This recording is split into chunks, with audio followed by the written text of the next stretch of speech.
Day by day যত যাবে আপনার আসলে খরচ কিন্তু খুব বেশি বাড়বে না। বাট আপনি যদি হার্ড ওয়ার্ক করেন, কষ্ট করেন, আপনার ইনকাম কিন্তু ডে বাই ডে বাড়বে। এটা কিন্তু আসলে নিশ্চিত। আসসালামু আলাইকুম everyone, it's me Sanowar and welcome to my another video. বন্ধুরা, আজকের ভিডিওতে আমি আপনাদের সাথে শেয়ার করব আসলে ইউকেতে স্টুডেন্টদের মাসিক ইনকাম কত এবং কত টাকা খরচ হয় মাসে, তার একটা ওভারঅল আইডিয়া দেওয়ার চেষ্টা করব। So let's start the video. বন্ধুরা, ইউকেতে যখন স্টুডেন্টরা প্রথম আসে এবং তারা যখন প্রথমে আসলে একটা জব ম্যানেজ করে, তাদের আসলে কত টাকা ইনকাম হয় সেটা আমি আসলে প্রথমে বলবো। তারপরে আসলে বলবো যে কত টাকা খরচ হয়। সো অ্যাকচুয়ালি বন্ধুরা, বর্তমানে কারেন্ট যে আসলে UK paying rate, government rate, at least আপনি যদি একটা এনআই জব করেন, পার আওয়ার আপনাকে 21 পাউন্ড আপনাকে পে করবে। That means 12 pound 21 pence। এটা হচ্ছে আপনাকে অ্যাটলিস্ট পে করবেই আপনি যদি একটা এনআই জব ম্যানেজ করতে পারেন। সো বন্ধুরা, আপনারা যদি একটা এনআই জব ম্যানেজ করতে পারেন, আপনার যেহেতু আসলে অ্যাজ আ স্টুডেন্ট আপনার 20 আওয়ার্স ওয়ার্ক রাইট থাকবে। আপনি যদি উইকলি 18 থেকে 20 ঘন্টা জব করেন, সেক্ষেত্রে অ্যারাউন্ড আপনি পার উইক 200 থেকে 250 পাউন্ডের মতো ইনকাম করতে পারবেন। পার মান্থ এটা আসলে দাঁড়াবে অ্যারাউন্ড 800 থেকে 900 পাউন্ড, যেটা হচ্ছে বাংলা টাকায় আমি যদি বলি প্রায় 1.5 লাখ টাকার মতো। এবং বন্ধুরা, আপনারা কেউ আসলে এই দেশে আসার পরে একটা জব করে আসলে সার্ভাইভ করতে পারে না। সেজন্য আসলে দেখা গেছে অনেকে এনআই জবের পাশাপাশি ক্যাশ অন হ্যান্ড জব করে। আসলে এটাই দিয়ে আসলে সবাই টিউশন ফিজ ম্যানেজ করে বা এখানে চলাচল করে। একটা জব দিয়ে আসলে এখানে সবাই লিভিং কস্ট বিয়ার করে, এবং ক্যাশ অন হ্যান্ড যে জবটা করে সেটা দিয়ে আসলে তারা দেখা গেছে আপনার সেভিংস করে টিউশন ফির জন্য।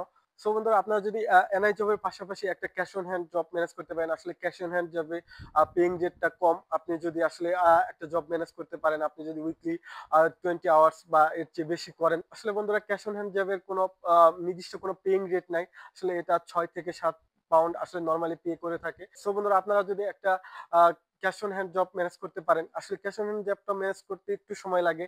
অনেকে 2 4 6 মাস লেগে যায়। আসলে আপনার রেফারেন্স কেমন আছে এই দেশে, এবং আপনার পরিচিত রিলেটিভস যদি থাকে, আসলে আপনি সেক্ষেত্রে আপনি খুব তাড়াতাড়ি আসলে জবটা ম্যানেজ করতে পারবেন।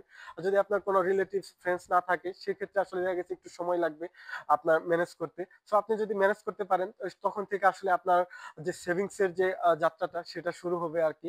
আদারওয়াইজ দেখা গেছে আপনি যদি একটা এনআই জব করেন, সেটা আপনার খরচেই চলে যাবে। সো বন্ধুরা, আপনারা যদি টোটাল একটা এনআই জব এবং একটা ক্যাশ অন হ্যান্ড জব করতে পারেন, একটা এনআই জবে আপনি যদি 20 আওয়ার্স করে করেন, উইকলি 18 থেকে 20 আওয়ার্স, অ্যাটলিস্ট আপনার 800 থেকে 900 পাউন্ড আসবে। এবং আপনারা যদি আসলে একটা ক্যাশ অন হ্যান্ড জব করতে পারেন, সেক্ষেত্রে অ্যারাউন্ড 800 থেকে 850 পাউন্ড বা 900 পাউন্ডের মতো আসবে। এক্ষেত্রে আপনি যদি আসলে দুইটা ক্যালকুলেট করি, সেক্ষেত্রে অ্যারাউন্ড আপনি 1500 থেকে 1600 পাউন্ড ইনকাম করতে পারবেন। সো বন্ধুরা, আমি যদি এটাকে বাংলা টাকায় ক্যালকুলেট করি, সেটা অ্যারাউন্ড 2.5 লাখ থেকে 3 লাখ টাকার মতো চলে আসে পার মান্থ। এবং বন্ধুরা, আপনি এখন যদি খরচের হিসেবে আসি, সেক্ষেত্রে দেখা গেছে আপনার খরচের জন্য আসলে সবচেয়ে বেশি যে টাকাটা যায় সেটা হচ্ছে রেন্ট, রুম রেন্টের জন্য, আসলে হাউস রেন্টের জন্য। সো বন্ধুরা, দেখা গেছে আপনি যদি ইনসাইড লন্ডনে থাকেন, সেক্ষেত্রে আপনার রেন্টটা একরকম আসবে, এবং আউটসাইড লন্ডনে আসলে খরচটা আরেকটু ডিফারেন্ট আসবে। খুব বেশি ডিফারেন্ট না, বাট কিছুটা হয়তো আউটসাইড লন্ডনে কিছুটা কম আসবে।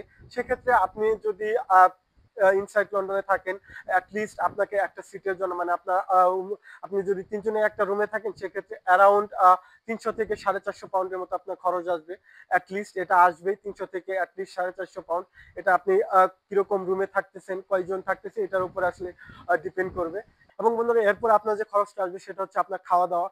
এখানে আপনি যদি আসলে একা খান, সেক্ষেত্রে আপনার অ্যাটলিস্ট 100 থেকে 120 পাউন্ড, 25 পাউন্ড বা 150 পাউন্ডের মতো চলে যাবে। বন্ধুরা, খাওয়া দাওয়ার পরে আপনার যে আসলে কস্টটা আসবে সেটা হচ্ছে আপনার ট্রান্সপোর্টেশন কস্ট। সেটা অলমোস্ট 1 থেকে 150 পাউন্ডের মতো আসবে। আহ, এটা আসলে ডিপেন্ড করে আপনার কাজ এবং আপনার বাসা কতটা দূরত্বে, এবং আপনার বাসা এবং ইউনিভার্সিটি কতটা দূরত্বে, এটার উপরে আসলে ট্রান্সপোর্টেশন কস্ট নির্ভর করে। তারপরেও আমি যদি অন এভারেজ ধরি 150 পাউন্ড, বন্ধুরা, আপনার খাওয়া দাওয়া এবং ট্রান্সপোর্টেশন কস্ট মিলিয়ে অ্যাটলিস্ট আপনার 300 পাউন্ড চলে যাবে মাসে। বন্ধুরা এরপরে আসলে আপনার আরো খরচ আছে, যেমন ইন্টারনেট বিল এবং হচ্ছে আপনি ঘুরতে যাবেন কোথাও, এইসব মিলিয়ে দেখা গেছে, এবং বাইরে খাওয়া দাওয়া সব মিলিয়ে অ্যাটলিস্ট 100 পাউন্ড চলে যাবে। সো দেখা গেছে আপনার 700 পাউন্ড এটা চলেই যাচ্ছে। 7 থেকে 800 পাউন্ড আপনার আসলে পার মান্থ খরচ আছে, এটা অ্যাটলিস্ট আপনার লাগবে, এবং সেটা আপনার বাংলা টাকায় প্রায় 1,20,25,000 টাকা বা 30,000 টাকার মতো আপনার পার মান্থ খরচ আছে। এবং বন্ধুরা এখন আমি যদি বলি, আপনি যদি আসলে একটা এনআই জব করেন 20 আওয়ার্সের, সেটা দিয়ে আসলে আপনি খুব বেশি টাকা সেভিংস করতে পারবেন না, আপনার সেভিংস থাকবে না, আপনি জাস্ট আপনার লিভিং কস্টটা বিয়ার করতে পারবেন। সেজন্য বন্ধুরা আপনার একটা ক্যাশ অন হ্যান্ড জব খুঁজতেই হবে। এবং আপনি এখানে আসার পরে কত স্মার্টলি আসলে ডিল করতেছেন, এখানে কত স্মার্টলি আপনি মানুষের সাথে কমিউনিকেশন করতে পারতেছেন, এটার উপরে আসলে আপনার ডিপেন্ড করবে আপনার কি কি স্কিল আছে, এটার উপরে আসলে আপনি ক্যাশ অন হ্যান্ড জব পাবেন কিনা, বা আপনি এনআই জব পাশাপাশি কত দ্রুত জব ম্যানেজ করতে পারবেন, এগুলো আসলে নির্ভর করে। সো বন্ধুরা এই হচ্ছে আসলে টু অন এভারেজ একটা খরচ এবং ইনকাম আমি যদি বলি। এবং ডে বাই ডে যত যাবে আপনার আসলে খরচ কিন্তু খুব বেশি বাড়বে না, বাট আপনি যদি হার্ডওয়ার্ক করেন, কষ্ট করেন, আপনার ইনকাম কিন্তু ডে বাই ডে বাড়বে, এটা কিন্তু আসলে নিশ্চিত। আসলে ইউকেতে আসার পরে আমি যেটা বললাম, এটা হচ্ছে আপনি অন এভারেজ একটা শুরুর দিকটার হিসাব।